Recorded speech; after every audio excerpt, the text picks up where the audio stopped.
Welcome to the Voice of Counseling, presented by the American Counseling Association. This program is hosted by Dr. S. Kent Butler. This week's episode is Spirituality and Religion in Counseling, and features Dr. Scott Young and Dr. Craig Cashwell. Welcome to the Voice of Counseling from the American Counseling Association. I'm Dr. S. Kent Butler.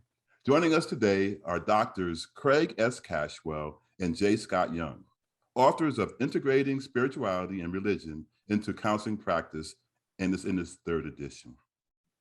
Dr. Young is a professor within the Department of Counseling and Educational Development and the Dean Fellow of Innovation for the School of Education at the University of North Carolina at Greensboro. He served as department chair from 2010 to 2018. Awards Dr. Young has received for his work include the American Counseling Association Fellow, the Meritorious Service Award for the Association for Spiritual, Ethical, and Religious Values in Counseling, and the Administrator of the Year from the North Carolina Counseling Association. Dr. Craig Cashwell is professor in the Counselor Education Program at William & Mary, where he coordinates the doctoral program. He has been a professional counselor for 31 years and an educator for 28. He is licensed in North Carolina as a clinical mental health counselor and in Virginia as a licensed professional counselor. He also is a national certified counselor and approved clinical supervisor and life member of Chi Sigma Iota International, the Honor Society for Professional Counselors. In 2011, he was bestowed a fellow status within the American Counseling Association as well. So welcome, gentlemen. How are you? How is everything going with you all today? Doing great. Thank you for those lovely introductions. Thank you. It's good to talk with you all. I'm excited to talk with you about spirituality today and the book that you all put forward. Can you kind of talk a little bit about what inspired you two to get together and put this great work into the counseling atmosphere? You want to take that one? Yeah, well, we're actually, this fall, we celebrated our 30th anniversary as friends. We met each other in our first doctoral course, actually. We were doctoral students together, so we go way back.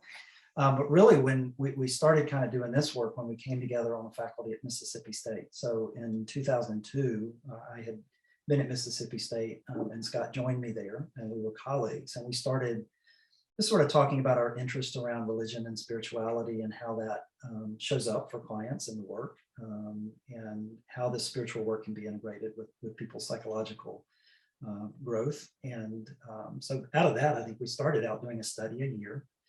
We would come together in the fall and talk about what we were reading, what we were thinking about, and we would put together a study. And then out of that, that just really kind of grew over the years to where we've collaborated on a substantial number of projects together. So. How strong was that in the counseling world during that time? Was that well received, and how did you all like kind of jumpstart this spirituality piece in the counseling field? Yeah, it's interesting. You know, when we came into the world of counseling, I got invited to be a part of a survey just to sort of check it out. I didn't know the Association for Spiritual, Ethical, Religious Values in Counseling. And at that time, they were just starting to talk about spirituality separate from religion. Okay. That maybe seems obvious today, but 25 years ago, it was just sort of a conversation that was happening, and they were developing some competencies or talking about what do counselors need to know to practice well around spiritual issues if they emerge through the counseling process. And so Acervic was interested, and as Craig said, we were already doing research together. And out of that, a conversation emerged in a Acervic board meeting. And Craig sort of said, somebody ought to write a book where they kind of explain and talk through what the competent practice of this would look like. And so we kind of like looked at each other, and it was one of those moments like, gosh, we should do that. So I think that's the beginning of it. So this is how the book originally started, was with this conversation that you all had back then. That's right. So your book is now in the third edition. What's the process like of updating it? So does religion or spirituality, I shouldn't say religion, but does spirituality change any in between the first and the third edition?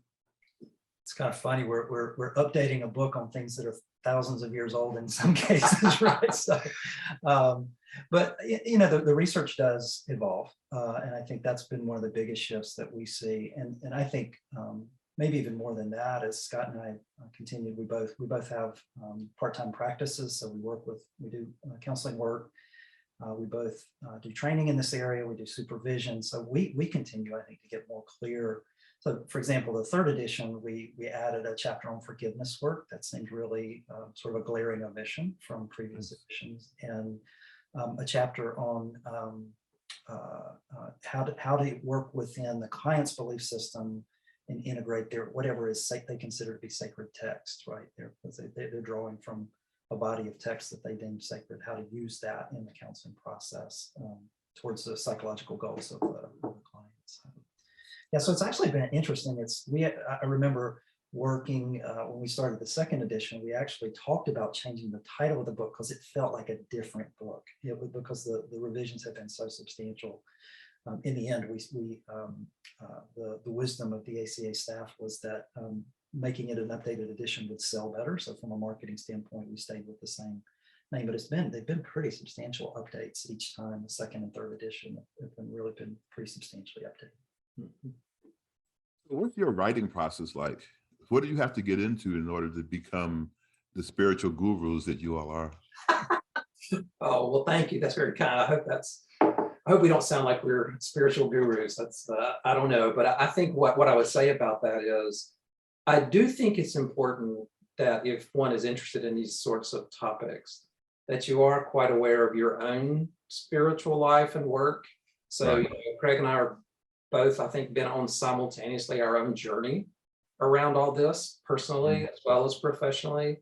And I do think the work of your life is important here. So we're always reading, we're always, meditating, participating in different trainings around this material. So it's one of those, you got to work on both sides. But when we get into the writing, I think it's sort of what has happened in the last 5-8 years or whatever period it might be. Conversations at a higher level of conceptually what's emerging kind of on the leading edge of these conversations within our field. And we're always thinking about what does this mean for the person sitting in front of a client? Like, what does it mean for practice? That's really what we're trying to speak to. So I think out of those conversations and reviews of literature, conversations with other people that write, and we, invitations, hey, you seem to have some research going in this particular area, would you be willing to contribute to the text? So let me ask you a question for a person who's not spiritual. Yes. Is there such thing? Yeah, I mean, I think part of what we lead with is that each person defines what this means and looks like for them. Okay. So every client does that as well. And so for some people, we sort of as academics, we really do kind of parse out spirituality and religion, and we talk about them as typically sort of overlapping but distinct constructs. But for a lot of people, the overlap is complete, right? To think about their spiritual life outside of their religious life doesn't make any sense to them. And so we meet that client right there, right? Like their religious life is their spiritual life. For other people, they might be they might be deeply spiritual, believe in something. For me, spirituality is really pretty simply defined as believing in something beyond yourself. There's something bigger, whether that's a deity, whether that's a cause, whatever that might be. To me, that's a really sort of broad definition of spirituality. And obviously, that doesn't always happen in the context of organized religion for people. But that's the thing, right? So a lot of times people connect spirituality to religion. And so what I'm hearing you say is that it's not necessarily connected to that. It's more about how you see the world, how you experience the world, and how you connect to maybe a higher power or whatever you connect to in terms of how you see operating within this world or within, your environment.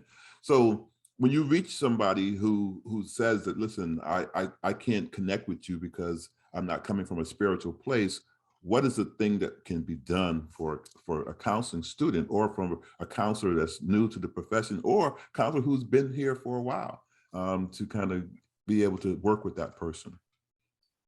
I think you're touching on a really important topic, first of all, because I think there could be a tendency for people that are sort of not close to this topic to think, Are they talking about Christian counseling? Are they talking about religion? Is that what this is about? And we're very clear, like that is not the point. Right. It's about meaning making. It's really about how do individuals make meaning of their life. Like I think it's more akin to a cultural facet of someone's life. Mm. You know, it's an identification with something. And it can look like, as Craig was saying, a lot of different things. It can look like religion, but it can very much not look like that at all, right? But some people, as you get into deeper conversations about the struggles in their life, if they have any sort of belief about how this all fits together, and you're in pain because you're struggling in your life in some way, you start to ask those bigger questions of why is this happening? What does this mean? If you have a God, where is God in all this? Yeah. So I think you have to meet, and I think Craig said it, you have to meet the individual right where he or she is when they come into the work.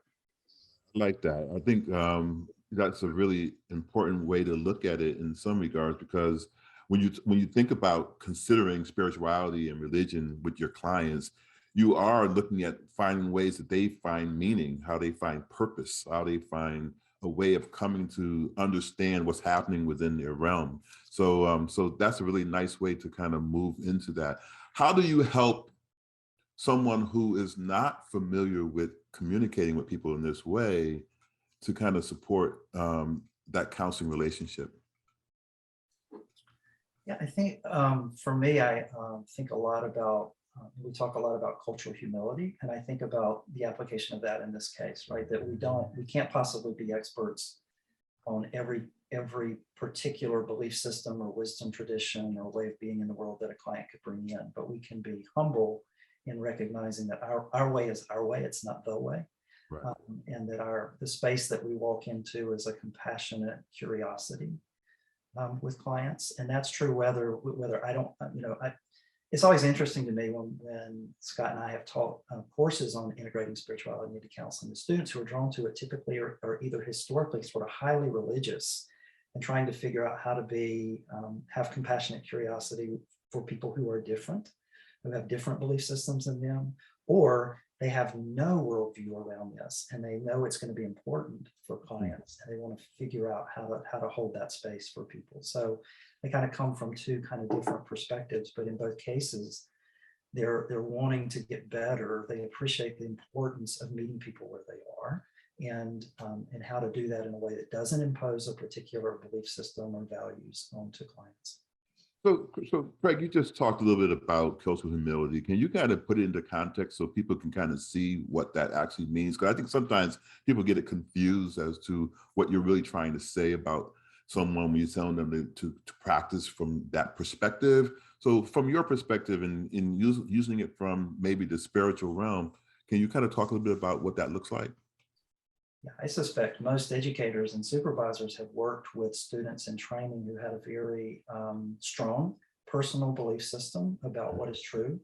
And really, the way that I always would say this is that our personal moral values do not supersede the ethics of the profession. And it's a very clear ethical mandate not to impose values. And yet around issues of religion and spirituality, there's so deeply held core beliefs that sometimes it's hard for particularly students and early professionals to understand how much damage they can do when they present a truth as the truth and start trying to impose that on clients. And so I think that recognizing that, you certainly, I would argue each person is entitled to their personal set of morals and values. They have to recognize that it's their set and it may be very different than that of the person sitting across from them. So the space that we operate from is not our belief system, it's the client's belief system. And we have to honor that. And that requires some humbling of ourselves and our, I might even say it as a loosening of the rigidity of that belief system, right? Because that's where we see, I think in particular, students struggle, is they just think this is the truth. And I have to speak the truth into this person. And that's dangerous territory from a counseling standpoint. So is that similar to when someone has biases and things along those lines as well? And how do you kind of work with that as well? Mm-hmm. We're often like, I'm thinking with either one of us, if you were taking a course or if you were getting clinical supervision, the place it has to start is, where are you as the counselor coming from? Like, what are the assumptions you're making about spirituality and religion and what all this means, because you'll also see the folks that are very much not religious and are a little bit, I don't mean to be critical, but can be almost a little hostile towards somebody that does hold a religious perspective and see it as antiquated and, kind of naive or something. But the point is, like with any other part of someone's life, we talk about their sex life, we talk about their trauma history, we talk about really personal things. And the point is not to sell a client on one perspective or the other, is to understand what it means within the context of this person's life. So it's curiosity. It's getting curious together with the client. Help me understand how this fits for you. So I like that in terms of the curiosity piece. But what happens when you talk with a student, right? And they're like, well, I was told we can never ask those kind of questions, and I can't talk about those things. How do you come around that type of perspective? I think I actually have a really applied way that I talk about this. I encourage, I do trainings and things. I have in my intake paperwork, I have two questions, just two questions. One of them is how important is religion / spirituality to you? It's a Likert type scale, 5-point scale. The second question is religion / spirituality something you want to talk about in counseling? Yes, no. And just those two very simple questions embedded in the midst of a much longer document gives me a wealth of information, because some people will scratch through one of the two words, religion or spirituality. Yeah. That's information, right? Like they're saying one of those terms doesn't sit well with them. And then, there are clients who will circle a 5, the highest number is very important, and they'll circle yes. They want it to be brought in the room, and you bring it right into the room in an intake session, in a first session. Like they're saying, this matters to me. It's a part of my identity. I want to talk about it. But then other people will circle a 1 and no, and you do counseling, right? You don't bring up this spiritual or religious dimension. It's not important. It's not a salient part of their identity. They're there for anxiety or depression and what have you. We're going to go to work on that at a purely psychological level, because that's what they're saying they want. So I think that by just from the very outset, just creating space for this, but not imposing it, and first asking the client what they want around this, right? That's the key. And then adjusting our work accordingly. So the danger zone would be, I value the spiritual life. So whether you want to talk about it or not, I'm going to bring it up. And that could be off-putting and really damage the relationship with that client. So not making it a mandate, but bringing it into the room anyway, so that people can kind of understand it. It's there and it's available if they should want to move that direction. So when you have somebody who feels like there's a disconnect between understanding what spirituality is and what religion is, and then they're like, well, I don't know a lot about religion. I don't know a lot about the Bible or whatever have you. And they start to kind of lean towards that and not understand the full picture of what spirituality is. How do you combat that? How do you work within those circles with students, especially? So let me make sure I understand your question, Kent. You're asking, like, if some student is like, I don't know much about religion personally. I never went to church, and I don't know anything about the Bible, and I don't know anything about any of these other things. So can you kind of tell me how I can become more spiritual? Yeah, well, first of all, I would say I think that's a lot of people that are going into graduate counseling programs. We know that millennials just culturally are leaving churches. That's not more and more young adults. That's just not the way they do it. Right. But it doesn't mean they're not asking the questions of what does all this mean and why am I here and what's the purpose and all that kind of stuff. They're just not doing it inside of that traditional religious context. But if somebody's like, I don't really know a lot about religion, I think that goes back perfectly to the earlier part of this conversation, when it's like, okay, great. So a client walks in and they say they're sort of culturally Jewish. Like they're Jewish by culture. They did some of the pieces of that as a child. It's never been a central part of their life, maybe. Well, I don't know what all that's going to mean for that person, but I could be really inquisitive around, tell me how you think about that client. Like, what does Judaism mean to you now as this place in your life? Do you think, are there values there? Or is there an ethical kind of guide that you notice in that makes sense to you as you think about your life? I would even say it like this, like a client that walks in and says, I'm sort of an atheist. I don't really think about this stuff matters. All right, cool, that's great. Then how do you make decisions about what's important to you in your life? You still have a framework, that we should treat people ethically, that we should be honest, or whatever this person says matters. I would say start right there. When I'm listening to you, I'm also thinking about it from the multicultural and counseling perspectives, where, one of the things is that you learn from the person who's sitting across from you.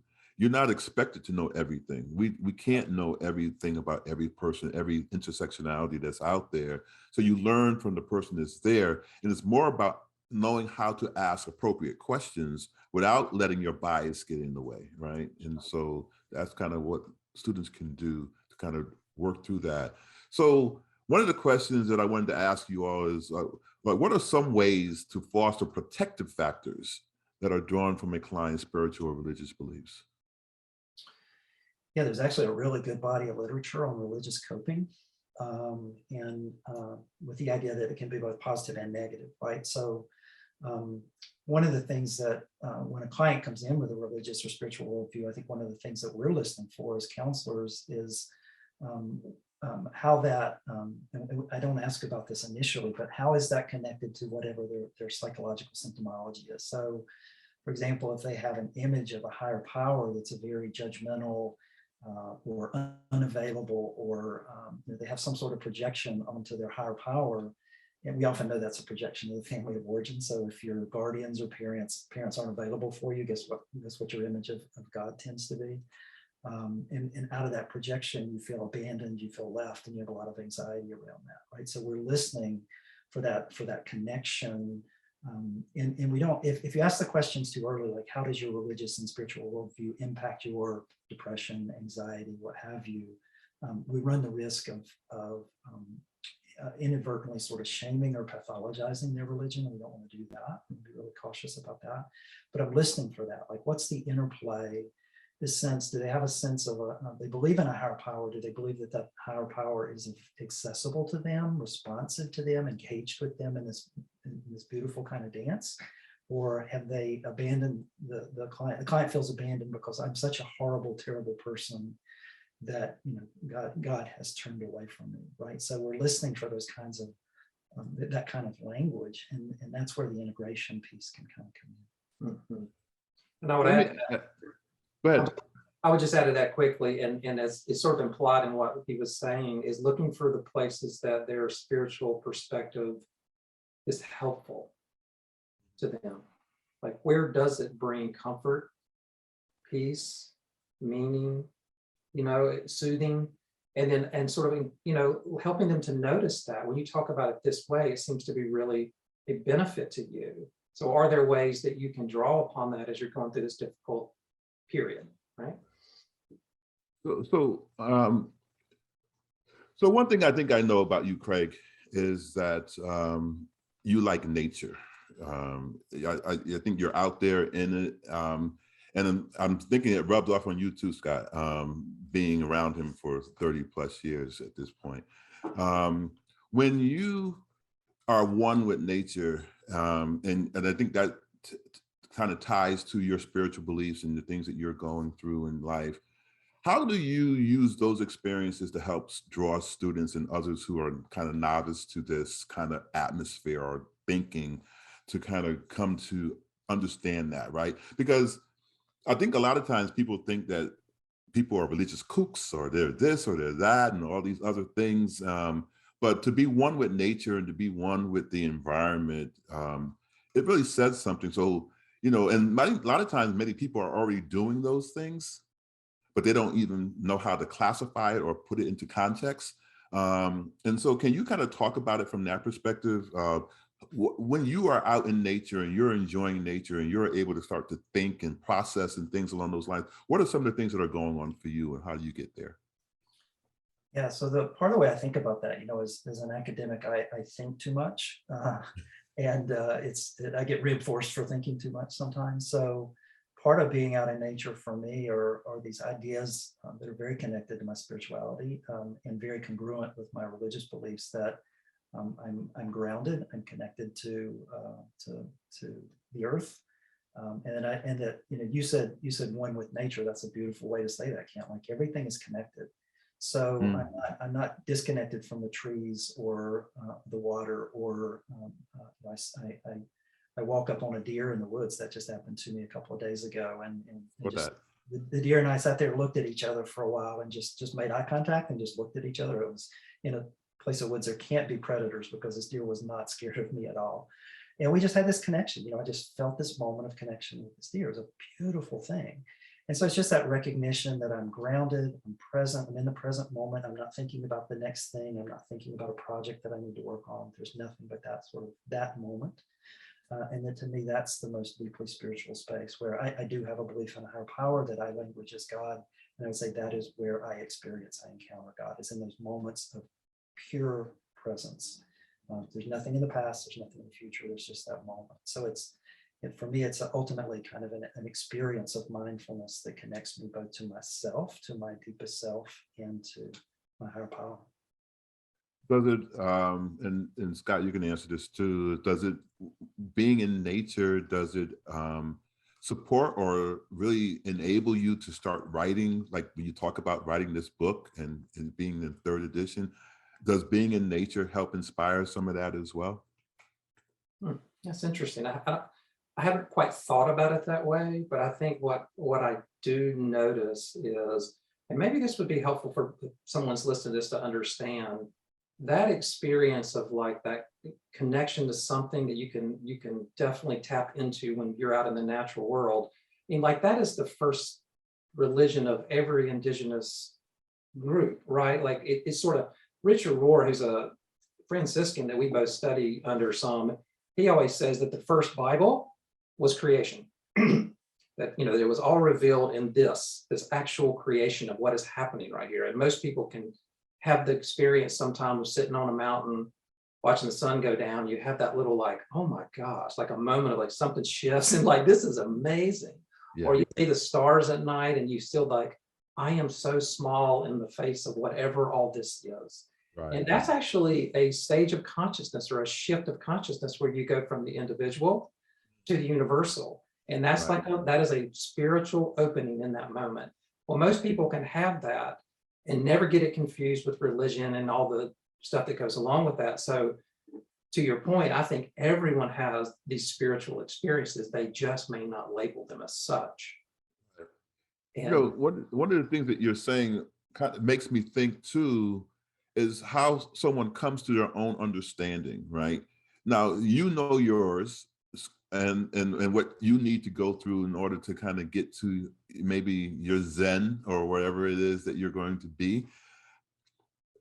There are a lot of people who, especially as students, right? They are seeking your guidance, right? I'm not getting it right. I'm not doing it correctly. Help me get there. But how do you help someone understand that their process is their process, right? And that how they come to their own spiritual growth is through actually living life, right? And how do you get them to do that without worrying about being graded down because they're taking a course on spirituality? Well, yeah, that's a great question. I mean, I think, sometimes it's always interesting now, as Scott and I have been doing this for, close to 30 years, that students want to compare themselves as semester master students to us now, right?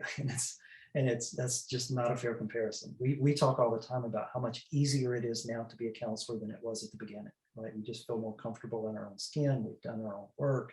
We've been studying this for decades now. So helping people understand it is a developmental journey. So I will often self-disclose how much I struggled as a student. I will talk about how difficult this was for me. I'm a first generation college student, so I talk a lot about the imposter syndrome and just how loud that was for me early on, because I want to normalize and validate those experiences. So the me you see now is not, it's a work in process. And so I try to, I find that those kind of vulnerable shares, those kind of more vulnerable disclosures are maybe the most important thing that I can do.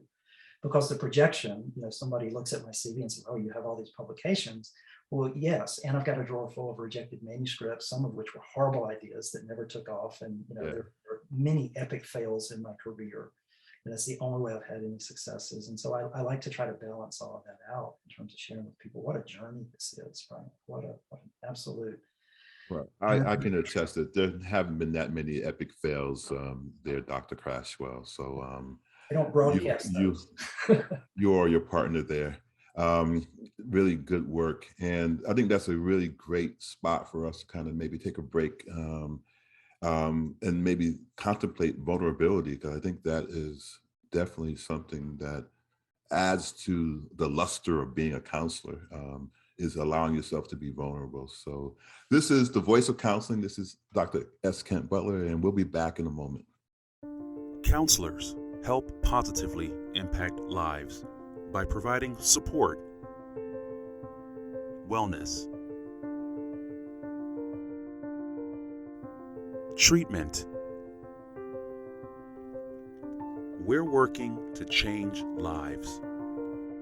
We are creating a world where every person has access to the quality, professional counseling, and mental health services needed to thrive.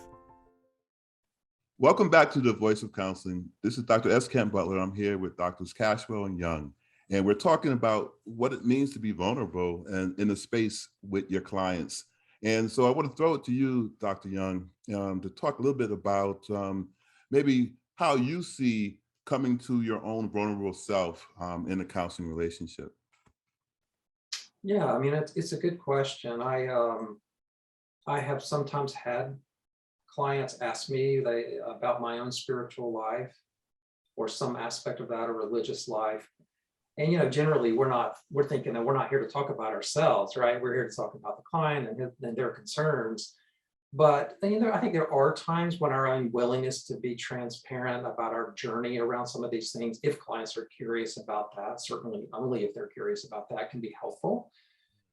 But something that might be helpful for a listener to understand is that wherever a client happens to be, if they show up questioning and struggling with religion and spirituality, if they show up having this real traditional sort of religious upbringing in life, if they're angry about it, whatever it might be, that it is well documented in the literature that there is a developmental process, an arc that people go through across the lifespan around spirituality and religion, if they're at all having that conversation. In some of those early stages, like if you see young adults and they're questioning whatever they were taught, trying to figure it out for themselves, perhaps rejected the spiritual tradition that they grew up in, that is a very normal, appropriate, developmental thing for a person to be doing. And that includes their spiritual life, that I don't know that I believe this the way it was taught to me. So you meet them right there and help them make sense out of the struggle. Let me ask you a question. This is me being vulnerable, maybe in a little bit. So I grew up in a Baptist church, and then changed over to a non-denominational piece. Have not necessarily seen religion as the strong suit, but very spiritual, right? And very much in belief that there is a God and that I serve, right? But I haven't necessarily found myself always going to the brick and mortar of a church. Perhaps people struggle with that. And I'm wondering, what would you say to someone who might be in that space? Because I often find myself in that, right? Did I not go to church enough, or did I not do this enough? Am I raising my daughter correctly enough to have her understand, what it is to be in touch with that spirit? Because people are always saying, touch and agree and be here and do this and do that, and you should have fellowship with these individuals and things along those lines. But are there other ways that you can still be a good person, right? And know that you're living a just life? Does that make sense? There are a lot of people who are very active in organized religion who are not good people. They're not kind people in the world, right? So if there was a perfect correlation there, it would be an easy answer to the question. But if I were sitting with you, Kent, like if you were a client and brought that into the room, I would just be curious about that. Like, how is that? So there's a little bit of maybe some guilt that bubbles up there, and I would just be curious about whether that's guilt that is informing something that you might want to do differently, or is that just an old script? Like that's an old schema that was kind of externally handed to you that you've taken on a little bit. So I would just be curious about that with you, right? Because that's one of the I think there is much that is wonderful about organized religion. And one of the shadow pieces of religion is that it can create a lot of shame and guilt if it's toxic. And so I would just be curious about that with you, like where those messages came from and how you are thinking about them, trying to help you slow that down and really touch your experience, your truth around that. Because ultimately that's where the answers are going to come from. Yeah, I would say that there's a lot of things. I mean, I'm not going to get into a personal story here, but there are a lot of things about organized religion that has really put me at bay, right, in terms of how I see people operating within that system. And so it really makes sense. Are there other examples that you all don't mind sharing of maybe your work with clients who may have had a negative religious experience or struggle with their faith? Yeah, there's one that comes to mind for me, a client I've been working with for, strangely, it's been 4 or 5 years now. It's been a long-term client, but he started very slowly to engage. He was very distrustful of the process. But when I met him, super depressed, really, really depressed. One of the most depressed people I've ever seen as a client. But he had grown up in a religious background, and was just over it. He was hurt by it. He felt like it didn't answer the questions. He felt so, you might say betrayed. Like I tried to do everything right, follow all the expectations, so to speak. And I feel like, I guess you could say sort of abandoned by God in a way. And I could tell he was like, if I had brought in a lot of spiritual religious language or tried to encourage him back toward that, man, he would have bristled. It would have been very inappropriate. So we have just worked for all these years on his abusive father. It's really difficult for him, his own depression, his relationship with his wife, all of those kind of things. And I noticed over about the last 6 or 8 months, he started bringing religious language back. He said something one day, and I thought, I just didn't say anything, but I was just like, he just quoted a little bit of scripture. That's interesting. I've never heard him say that before. And I thought maybe that's just a one-off. And then he did it again, another session, a few things. And so after a while, I said, just checking in. You sound to me like you're talking about your spiritual life now in a way that I've never heard you talk about it before. He was like, yeah, man, it's weird. It's like it's coming back. It's coming back. And I said, tell me more. The conversation began like by working on the trauma and the pain that was right there in the room, right, and helping him process through that. He got enough healing to where he could go back to what had been the sort of foundation that he grew up in, but not with the same negativity.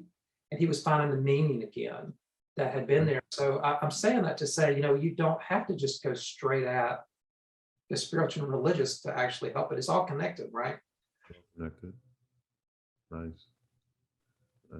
How about you, Craig? Anything coming from you? Yeah, one example that I think about a lot, because this was just so poignant, I was co-leading a group years ago, and it was a men's group, and the men sort of spontaneously started sharing sort of how their spiritual life was impacting positively and negatively their psychological struggles or challenges in life, the developmental challenges. And we came to one of the men in the group. They sort of spontaneously started doing it in the round, and came to one person in the group, and he said, yeah, I used to pray every day, but I don't pray anymore. And then he looked to the person beside him, the universal symbol of I'm done next, right? And my co-facilitator and I were both like, well, hang on just a second. I used to pray every day. Now I don't anymore. Can we just ask you a little bit more about that? And what he ultimately shared was a passage of sacred text. He had practiced as Christian, taken out of the Psalms out of context, as sometimes happens, that said that God does not hear the prayers of the unjust, or sometimes translated as the wicked. And he had so much shame about some things that he had done. He was in early recovery from an addiction, that he felt like, why pray? Because I'm hopeless, I'm lost. We processed that a little bit in the group, but I had signed consent to talk to his individual counselor, which I did, and shared some of that with him. And in unpacking that a little bit, what we came to is when he was 4 years old, his father abruptly left the family. That was his experience of it anyway, as a 4-year-old. And he had just gotten in trouble the day before.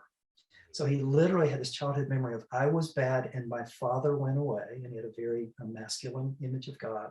So now I'm so bad that God has gone away, right? It was this recapitulation of some early trauma for him. And that was more work in his individual counseling, but he really, you could see the transformative work that came out of that. So it was like the example Scott gave, very much like that. It was this early trauma that was impacting not only his psychological function, but his religious and spiritual life as well. Yeah, can you guys talk a little bit about that? Because wounds do run deep, right? And a lot of times people don't want to touch them. And it does take a minute to kind of get to it, especially in counseling. But what do counselors need to really pay attention to get to the wounds? How do you open that up so that you can unpack, so to speak, some of the things that have happened in someone's life? Well, I think we both say slowly, right? You have to have safety. You have to have trust in relationship. I mean, we know this, but I see it every time that I'm working with somebody. Nothing happens in counseling work until there's enough psychological safety that I'm sure you're gonna be there for me in a way that I can trust. So I would say that. But I would also, this is me as like Craig, like a 30-year therapist now. I've done this work for a really long time. But there is always a logic, I would say, to sort of the subconscious processes in people, right? So if they're saying, I don't want to talk about that, or you can feel that, there's a reason for that. And you need to honor that they're not ready for that yet. It isn't safe enough for me to open that up. But I also help them understand, there's a lot of energy around that, whatever that topic is. We're going to need to touch it when you're ready. But you get to decide. You tell me when you feel like I'll bring it up or broach that with you at times, but you tell me when you feel ready to go there. So I think there's that. I think there's, helping people build the capacity, like the sort of psychological capacity to hold those really difficult things. So you teach them how to ground. You teach them how to soothe themselves. You teach them how to shift some of the narrative that they're creating about their life, and all that prepares them for it. But a quick example, like I had a different client that I've been working with for a while, who had a lot of early loss, like her father died when she was really young, and but 6 years old, freaked her out. I mean, they didn't process it well, it doesn't seem, as a family. So she couldn't understand like how he just sort of disappeared. So it's like that, this core figure in my life suddenly evaporated, and I don't understand emotionally and psychologically what happened. So a 6-year-old, right? Talk about it, and nobody's letting me understand it. Exactly. So no formal operational thinking. It was just sort of, I don't understand it. Then when she was 23, the love of her life, fiance, died in a car crash. Evaporated. 2-3 years later, her best friend suicided. Evaporated. A couple of years later, her grandmother, who was an important figure, died. So she had all this trauma around loss. Mm-hmm. And it was both like she needed to talk about it, but it was so painful. Right. I mean, she would literally for a year, she would come into counseling, and one day she'd be like talking in a very normal way, like you do. Another session, she would walk in and go, I don't know why, but I feel scared of you, me. I was like, really? Say more about that. What are you aware of? I don't know. It doesn't make sense, but I'm just like, I feel this anxiety when I'm like, thought of coming in this room scares me. It's like, okay, well, let's just sit right there with that, hold that, know whatever you can about it. And what do you need me to do? Like, do you need me to move away from you? Do you need me to talk in a different way? So it's like, you have to be right on the edge of what that person's experiencing. But all that has led to, Kent, a recovery of her spiritual life. Because God was part of what got, like, I don't know that I trust this universe where things can disappear so quickly and hurt me so badly. And this woman's in her 60s, by the way. So this has been going on for, forever for her. So let me ask you a question in a different way. So I think, you talk about your years of experience being in the room and doing this work. There are people who are new to this and are, not necessarily understanding. So I get it from the perspective that you just brought it in. So it takes time. But sometimes people walk into the room, and the very first day, they're ready to kind of unleash a bunch of information on you that you're just maybe not prepared for or ready for. How do you work with that? How do you help a new counselor perhaps understand that someone might be ready to kind of get there, and you're of the mindset that, okay, let's slow this down, let's hold back. What do you do in those situations? I think the first thing that comes to mind for me, Ken, is everything that Scott was just talking about in terms of the skills that we might teach clients, Right. grounding and self-regulating. We need to develop those skills as well, right? Because yes, we have some stories that come at us that catch us off guard, and I certainly can get dysregulated in a counseling session at times. And we have to be able to use our own regulation strategies in that moment, because it's not about us, right? That's the thing I say to students all the time. It's not about you in that moment. Now, you might need to do some work in supervision and your own counseling and whatever to deal with something that you hear in the room, and we need to do that. But in that moment, in that space with that person, it's not about you, and so you have to be able to show up for them. I think that's probably the most important thing that comes to mind for me. And you probably tell people some version of this. I think when the client needs, like you said, Ken, just comes in with a lot, that the new counselor will often feel like, oh my gosh, I've got to fix all of this. I gotta make all this better. I think that what you actually learned is, no, you don't have to make it all better, but open your heart and be compassionate toward this story of pain that is, falling out of this person. Nice. So just meet them right there and hold it with them. They're Right. going to walk away and they're going to feel what they're going to feel. It may not be better today. I like that, Scott. You said hold it with them, and not try to fix it, but be there for them in that moment. And that's really a hard thing to navigate as a new person coming in. And maybe even as a older, more sage counselor is probably the same thing.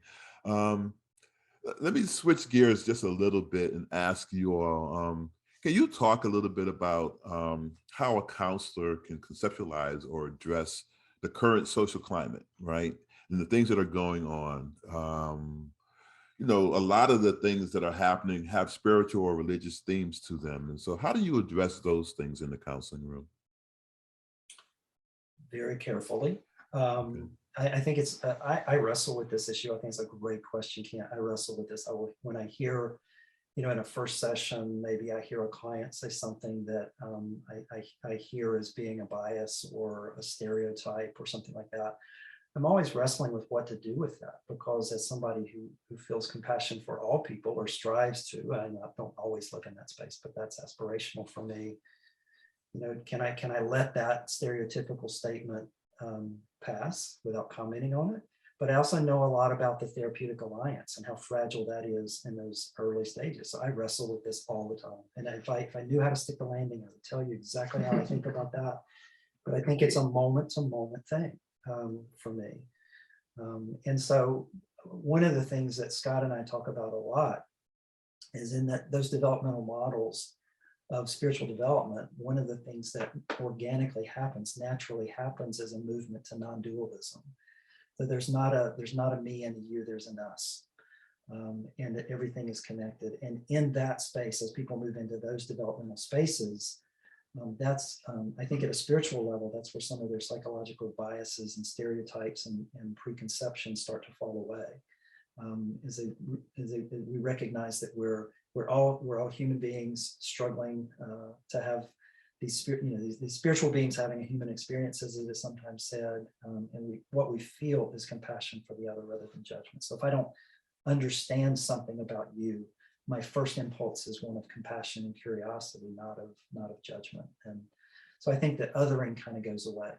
And I think that's a huge piece of this that I think I don't think we've talked about really well, that as we cultivate mindfulness, as we cultivate non-dualism, then it's a very slow process, but it is a way to start moving the needle on some of these social issues.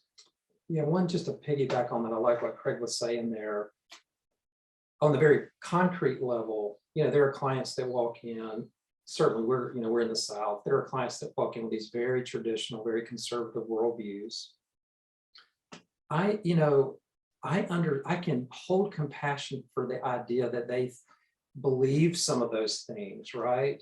Because that is actually a stage of consciousness where it's very much about my group, my safety, my control, and I want things to stay the way they are. I always think about this, in a very, very simple way, I'm sure, conservatism is sort of like preserving the past, preserving what I think works and gives me control. The more progressive worldview, in a simple way, is about everyone belongs and everyone matters. But even in the literature, which is, I find this so interesting, people that move into the pluralistic stage, which we as counselors generally advocate for and say this is a better way to see the world, can be very, very judgmental toward people that are that one stage back, which is that more conservative place. So I think a place even beyond that is, how do I hold compassion for all of it? There's, people can be progressive but be mean about that. People can be conservative and be mean about that. How do you hold love for it all? Because the truth of it is, this is going on all over the world. It's happening in Europe, it's happening throughout the world, that these tensions are rising up between the old and the new. And it's trying to break through into something bigger, I think, than either of those two places. That we are interlocking systems that connect together. And we need to sit with people, as Craig said, in that non-dual space of, that's where they are. And you gotta love them there to help them grow. You won't get there by judging them.